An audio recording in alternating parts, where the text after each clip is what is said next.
Elementary properties of definite integral, तो लिखो elementary properties of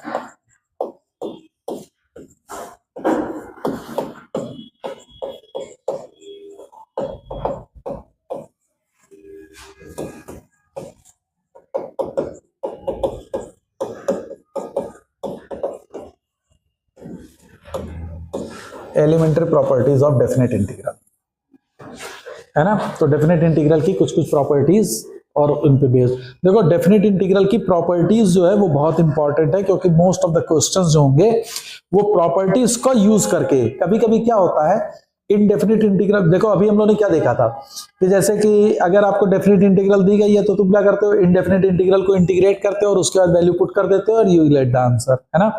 Sometimes it might be possible that the question which you have been given is non-integrable function. That is non-integrable function means, what does it mean? It means that the function cannot be easily integrate. Okay? लेकिन चूंकि function है ए से B में है तो वो area तो generate करेगा क्योंकि उसका ग्राफ होगा। और डेफिनेट इंटीग्रल क्या बताता है? एरिया। अभी हम लोगों ने देखा था डेफिनेट इंटीग्रल क्या होता है, ऑब्वियसली कि वो अलजेब्रिक एरिया होता है, लेकिन एरिया की तो वैल्यू देगा तुमको, बोलो। तो माइट बी पॉसिबल जो फंक्शन तुमको दिया गया उसको नॉर्मली तुम इंटीग्रेट ना कर पाओ, लेकिन वैल्यू तो कुछ ना कुछ होगी, तो वो कैसे सॉल्व होते हैं? With the help of properties. Okay, तो that's why the properties plays a very important role while solving the question of definite integral, है ना। तो इन प्रॉपर्टीज का बहुत ज्यादा यूज करना होगा तुमको, ठीक है। तो वन बाय वन हम लोग प्रॉपर्टी देखते चलते हैं और उसको कैसे यूज करेंगे क्वेश्चंस में ये देखेंगे, ठीक है ना। तो सबसे पहली प्रॉपर्टी तुमको क्या कहती है कि अगर मान लो कोई इंटीग्रल, ऑब्वियसली मेरा फंक्शन अगर ए से बी, मैं इंटीग्रल कभी भी लिख रहा हूं a to b f x d x, तो इसका मतलब है कि मेरा फंक्शन जो है वो, अब आप हमेशा याद रखें कि वो फंक्शन जो है वो कंटिन्यूअस है क्लोज्ड इंटरवल ए से बी में, तो ये बार बार मेरे को बोलने की जरूरत नहीं है। Is that okay? तो अगर ये लिखा हुआ है a to b f x d x, तो ये जो हमको मालूम है कि जो ये लिमिट्स होती हैं, ये लिमिट किसकी होती है? एक्स की नहीं, जिसके रिस्पेक्ट में हम डिफरेंशिएट कर रहे हैं, है ना। फिर से वही गलती नहीं है, मैं पहले भी बोल चुका हूं कि ये जो होती हैं वो उस वेरिएबल की लिमिट होती है जिस वेरिएबल के रिस्पेक्ट में अपन इंटीग्रेट कर रहे हैं। तो पहली प्रॉपर्टी मेरी ये कहती है कि अगर हमारा ये लिखा हुआ है तो अंदर के वेरिएबल को अगर मैं चेंज भी कर रहा हूं तो it doesn't make any sense, वो सेम भी बात है। इसको मैं ऐसे भी लिख सकता हूं a to b f of t d t, यानी अब वो वेरिएबल क्या हो गया? टी हो गया। यानी दूसरे सेंस में तुम अगर सही तरीके से समझो तो तुमने क्या कर दिया, यहां से यहां में x इक्वल टू एक सब्सटीट्यूशन कर रखा है ना। क्या कर दिया है? x इक्वल टू टी, तो dx क्या हो जाएगा? dt हो जाएगा, f of T dt a से b, है ना। कहने का मतलब क्या हो गया कि अगर हम वेरिएबल चेंज कर रहे हैं तो उसका कोई फर्क नहीं पड़ता है ना। पूरे में वेरिएबल चेंज कर रहे हैं, सब्सटीट्यूशन नहीं कर रहे हो, तो ये कंफ्यूज मत हो जाना कि ये सब्सटीट्यूशन है। This is I am just putting the variable, है ना, कि वेरिएबल चेंज कर दिया। जैसे मान लो कि तुमको दिया गया कि 1 से 2 एक्स स्क्वायर डी एक्स, तो इसकी वैल्यू वही होगी जो 1 से 2 टी स्क्वायर डी टी लिखोगे। इसका कोई मतलब नहीं कि सर यहां तो आपने एक्स स्क्वायर लिखा, वहां टी स्क्वायर डी टी कर दिया है, वो बात दोनों सेम है। Is that clear? तो ये पहली बेसिक प्रॉपर्टी है, फर्स्ट बेसिक प्रॉपर्टी, कि अगर आपका वेरिएबल चेंज हो रहा अंदर तो वो कोई भी इंटीग्रेशन की वैल्यू पे फर्क नहीं डालेगा। ओके, सेकंड प्रॉपर्टी क्या कहता है? सेकंड प्रॉपर्टी कहता है कि अगर हमारा ए से b f x d x है, ठीक है, तो इसकी वैल्यू जो होगी वो माइनस साइन बी से ए एफ एक्स डी एक्स हो जाएगी।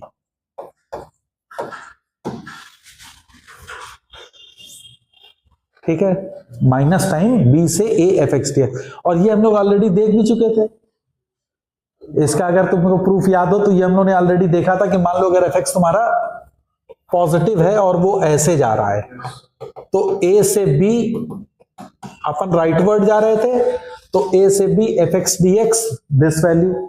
अब जब हम इसको बी से ए ले जाएंगे, लेफ्टवर्ड जा रहे थे, तो यही वैल्यू क्या हो रही थी? माइनस का ए दे रही थी।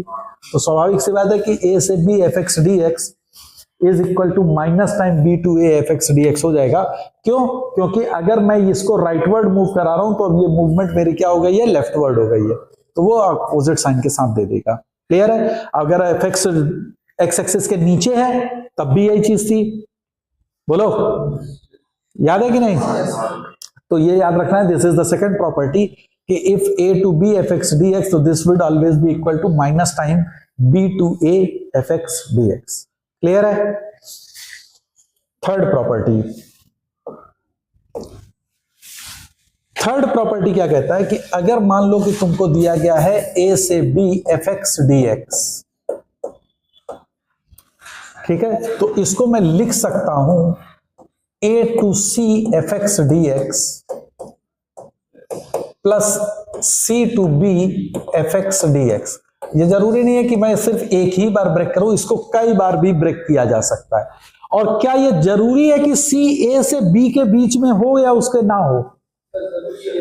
नहीं, दिस इज नॉट नेसेसरी, है ना। ये जरूरी नहीं होता है कि c जो है वो a से b के बीच में ही होना चाहिए।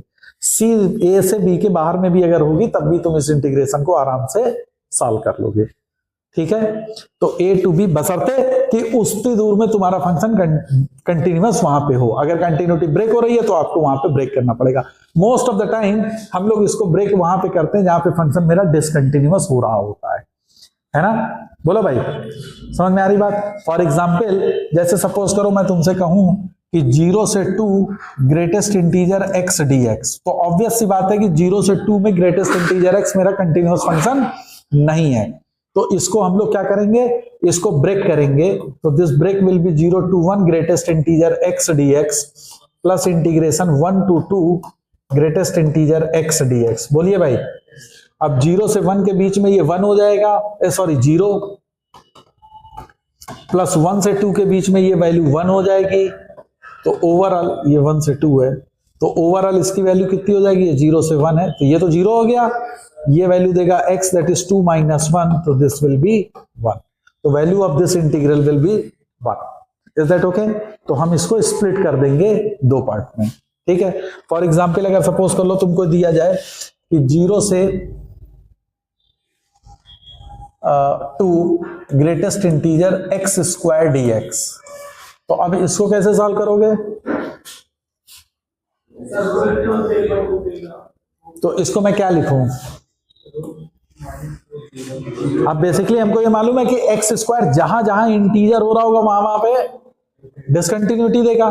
तो ये तुम्हारा बदलेगा 0 से 1, बोलो, तो 0 से 1 में 0 हो जाएगा dx प्लस 1 से √2 पे ये 2 दे देगा, तो इस जगह पे यहां पे इसकी डेफिनेशन 1 होगी, प्लस √2 से √3 तक जाएगा। तो √3 पे ये वैल्यू 2 से 3 के बीच में जाएगा, तो ये वैल्यू 2 देगा, और प्लस √3 से √4 दैट इज 2, तो यहां पे ये वैल्यू 3 टाइम्स dx होगा। नहीं समझ में आई? तो ये वैल्यू आ जाएगी 0 plus √2 minus 1 plus 2 times √3 minus √2, अरे बोलो भाई, प्लस 3 टाइम्स 2 minus √3। अब इसको आप आराम से इजीली कैलकुलेट कर सकते हो। तो इसकी वैल्यू कितनी आ जाएगी? 6 minus 1 दैट इज 5। √2 के कितने टर्म्स हैं? माइनस का 2 √2 प्लस का √2, तो 5 minus √2। √3 के कितने टर्म्स हैं? माइनस का 3 √3 प्लस का 2 √3 यानी माइनस √3। तो इसकी वैल्यू आ गई 5 minus √2 minus √3 that is 0 to 2 greatest integer x square dx को हम इस तरीके से स्प्लिट कर सकते हैं, है ना। तो बेसिकली हम लोग स्प्लिट कहां पे कर रहे होते हैं? जहां पे फंक्शन की वैल्यू चेंज हो रही होती है ना। बोलो, या हमको जैसे कभी कभी मान लो उसने क्वेश्चन दे दिया कि एक फंक्शन fx है और फंक्शन कुछ इस तरीके से डिफाइंड है कि इसकी वैल्यू x है जब x की वैल्यू 0 से बड़ी है लेकिन 1 से छोटी है। फिर ये x स्क्वायर हो जाता है जब इसकी वैल्यू तुम्हारी मान लो 1 से बड़ी है लेकिन 2 से छोटी है, और यहाँ पे वो 2x प्लस 1 हो जाता है फिर से जब वो 2 से तो बड़ी है लेकिन 3 से छोटी है। और आपसे कह दे कि इंटीग्रेट करो 0 to 3 dx fx dx। Okay, तो since the function values are changing accordingly, है ना, तो अब हम लोग क्या करेंगे? लिमिट को ब्रेक कर करके हम लोग सॉल्व करेंगे। तो ये चीज तुम्हारी आ जाएगी 0 से 1। 0 से 1 में fx क्या होगा? x dx प्लस 1 से 2। 1 से 2 में fx क्या है? x square dx plus 2 to 3, और इसमें fx है 2x प्लस 1 dx। अब इसको तो आप आराम से सॉल्व कर लोगे, बोलो भाई, है ना। तो हमने क्या देखा कि हम फंक्शन को जिस तरीके से उसने डिफाइन कर रखा है उसके अकॉर्डिंगली हम लोग लिमिट चेंज करेंगे, ब्रेक करेंगे, and then we will find out the value of the function. बोलो, है ना। तो ये थर्ड प्रॉपर्टी थी कि हाउ टू स्प्लिट। तो स्प्लिट बेसिकली कहां कहां पे करनी होगी, जहां जहां फंक्शन मेरा वो है, या मेरा फंक्शन जहां पे डिसकंटिन्यूअस हो रहा होगा। Is that clear? तो जहां पे भी फंक्शन डिसकंटिन्यूअस हो रहा होगा तो उस जगह पे आप स्प्लिट कर देंगे। क्लियर है मेरी बात? फिर नेक्स्ट है फोर्थ, जिसको हम लोग किंग्स रूल भी कहते हैं, है ना। This is very very important, मतलब ये समझो डेफिनेट इंटीग्रल का सबसे इंपॉर्टेंट रूल है ना। तो ये क्या कहता है, ये कहता है कि अगर मान लो a से b fx dx आपको दिया है, तो इस फंक्शन की वैल्यू a से b f of a plus b minus x dx के बराबर होती है। This is the most important result, always remember. इसका बहुत ज्यादा यूज होगा, है ना, मतलब बहुत यूज होता है इसका। ठीक है, अब इसका डेरिवेशन क्या करना होगा कि ये तो आपको मान लो गिवन है, लेट इट बी आई, है ना। तो अब मेरे को ये करना है, तो इसमें मैंने क्या कर दिया कि सब्स्टिट्यूट कर दिया a plus b minus x equal to t. तो minus d x would be equal to d t. तो अब जरा देखो, इंटीग्रल a से b f of a plus b minus x d x, इसको मैं कैलकुलेट कर रहा हूं। जब x की वैल्यू a पुट करेंगे तो t की लिमिट क्या जाएगी, b। बोलो भाई। और जब x की वैल्यू मैं b पुट करूंगा तो t की लिमिट क्या जा रही है, a। तो ये b टू a हो गया। f ऑफ t और dx की जगह क्या हो जाएगा, माइनस dt। तो ये चीज आ जाएगी minus integral b to a f of t dt। और सेकंड प्रॉपर्टी हमको कहती है कि अगर माइनस है तो हम लोग लिमिट को इंटरचेंज कर सकते हैं। तो this would be equal to a to b f of t dt। बोलो, है ना। और यही चीज इसमें थी। अब चूंकि t है वेरिएबल, हम लोग फर्स्ट प्रॉपर्टी मेरी कहती है कि वेरिएबल को अपन चेंज कर सकते हैं, तो ये हो जाएगा a to b fx dx, है ना। So a to b fx dx is always equal to a to b f of a plus b minus x dx। बोलो, समझ में आ गई मेरी बात? क्लियर है ना। तो इस पे बेस्ड बहुत से क्वेश्चंस आपको सॉल्व करने होंगे। फॉर एग्जांपल, अब जैसे देखो, अभी मैं कुछ क्वेश्चन कह रहा था कि ये फंक्शन नॉन इंटीग्रेबल हो सकता है ना, या उसको इंटीग्रेट करने में थोड़ा टिपिकल हो। जैसे मान लो तुमको कहा जाए कि इंटीग्रल 0 से पाई बाई 2 साइन की पावर 1/3x अपॉन साइन की पावर 1/3x प्लस कॉस की पावर 1/3x dx, इसकी वैल्यू को कैलकुलेट करिए, इसकी वैल्यू को कैलकुलेट करिए। तो अब हमको ऐसे नॉर्मली में तो इसमें क्या है भाई, थोड़ा सा दिक्कत हो जाएगी, लेकिन अब इसको क्या करेंगे अपन, किंग्स रूल अप्लाई कर दो। तो once you put the king's rule, तो ये वैल्यू हो जाएगी 0 से पाई बाई 2 साइन की पावर 1/3। x की जगह पे क्या रखोगे, 0 plus pi by 2, that is pi by 2। तो this is pi by 2 minus x upon sine की power 1/3 pi by 2 minus x plus cos की power 1/3 pi by 2 minus x। अरे समझ में आया, dx। तो यही चीज आ जाएगी 0 से पाई बाई 2, ये क्या बन जाएगा, cos की पावर 1/3x अपॉन डिनोमिनेटर में फिर वही चीज आ जाएगी, cos की पावर 1/3x प्लस साइन की पावर 1/3x dx। अगर ये मेरा फर्स्ट इक्वेशन है and this is my second equation, add कर दें अगर हम दोनों को, तो देखो न्यूमरेटर और डिनोमिनेटर सेम हो जाएगा, that will be cancel out. तो 2i will be equal to nothing but 0 to pi by 2 dx, yes और नो।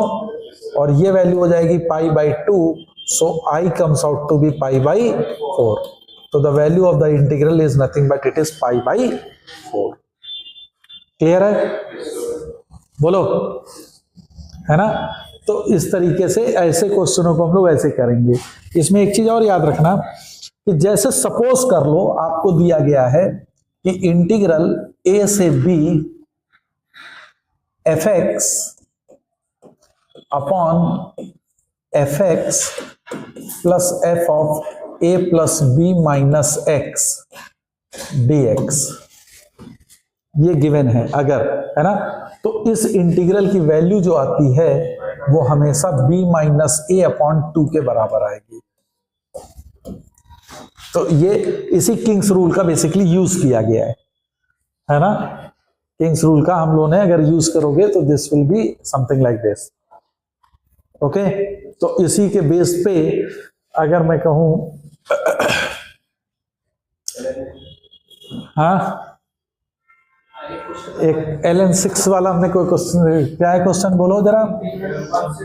1 से 2 ln x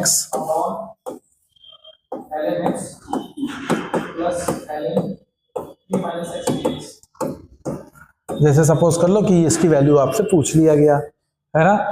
तो अगर हमको अब ये सिंपल याद है ये चीज, है ना, तो आप क्या देख रहे हैं कि ln x यानी fx अगर ln x है तो fx upon fx plus f of a plus b minus x लिखा हुआ है।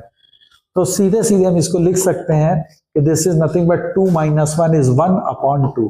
तो the value of this integral is nothing but it is 1/2। Is that okay?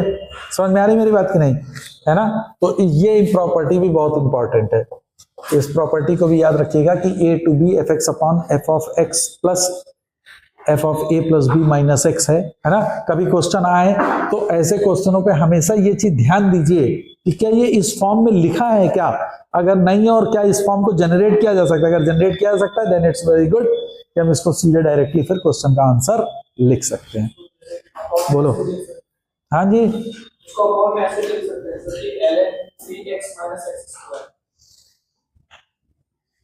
3x minus यहाँ पे दोबारा ये क्वेश्चन को रिफॉर्म किया जा सकता है ln x upon ln of. अच्छा, ये इनने कहा कि सर इसी क्वेश्चन को थोड़ा सा और रिफॉर्म कर दिया जाए। Very good.